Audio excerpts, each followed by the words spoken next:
What's up, guys? I'm still on the balcony, so sorry if you can hear any waves and stuff in the background. Can't really be helped. I don't have any other places to film these, and I do really want to film these, so I'll just get on with it. Mary Poppins Returns, directed by Rob Marshall. It's the long-awaited sequel to Mary Poppins, which is obviously a classic. So many people love it. It's got iconic songs. And this is, the long-awaited follow-up. It's been one of the most anticipated films for a long time, and it's finally out. And I have mixed feelings about this film. There are some moments that I really loved, some moments that I didn't really like. I'll start with the things that I really did like. I loved the setting, production design, costumes, sets. It all really made it feel like old-fashioned London, and some of the early moments, I thought that I was really, really going to love it, and it had me in tears sometimes in the first 5 minutes or so. But after that, the film sort of settled into a rhythm that was all right, but the plot isn't nearly as strong as the original film.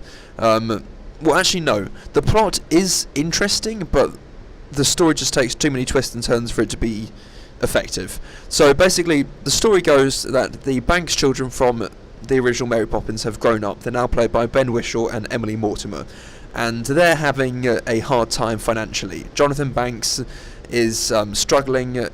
He's lost his wife, and he's about to lose his house. So Mary Poppins comes down because obviously the Banks children are in trouble, and she's here to help, and she's also here to inspire the three younger Banks children, all played by newcomer actors and actresses, and basically just save the day and inspire and bring joy to all the Bankses.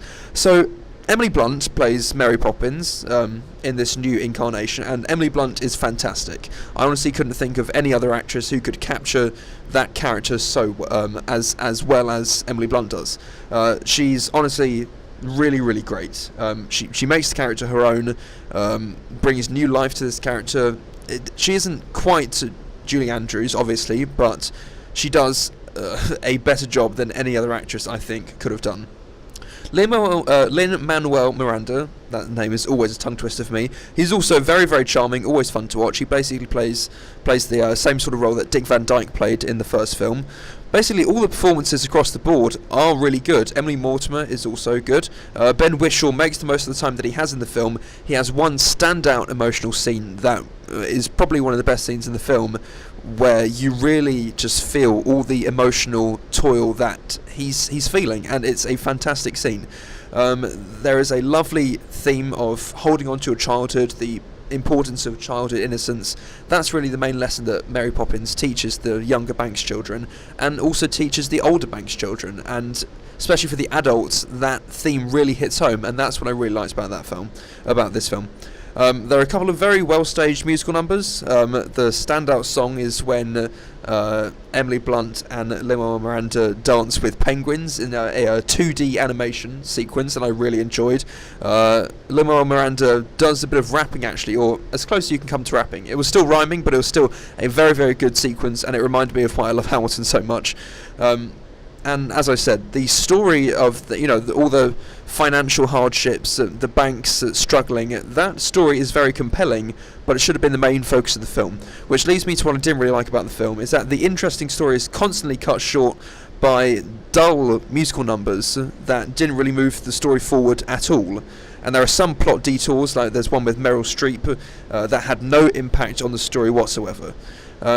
As for the child actors, they were cute, but sometimes when children act like adults, when they act a lot more grown up than they actually are, that annoys me sometimes. Sometimes films can pull it off, but it did annoy me a bit in this film. Not all the time, because they are very cute children, and sometimes they're very funny in the things that they do and say, but acting like grown-ups, in this film, I did think that should have been left to the grown-ups, and I feel a bit bad saying that, but yeah.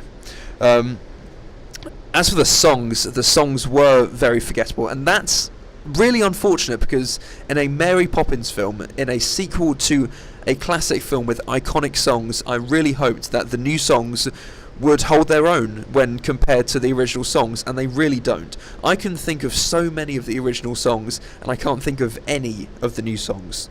So, overall, there are some really, really lovely moments. There are some really funny moments, but there are also some very dull patches when the songs just aren't that great. It really depends on how much you love the original Mary Poppins. I'm, you know, I'm not wedded to that film. I enjoy it. I haven't seen it in a long time, but I can appreciate that it is a classic film.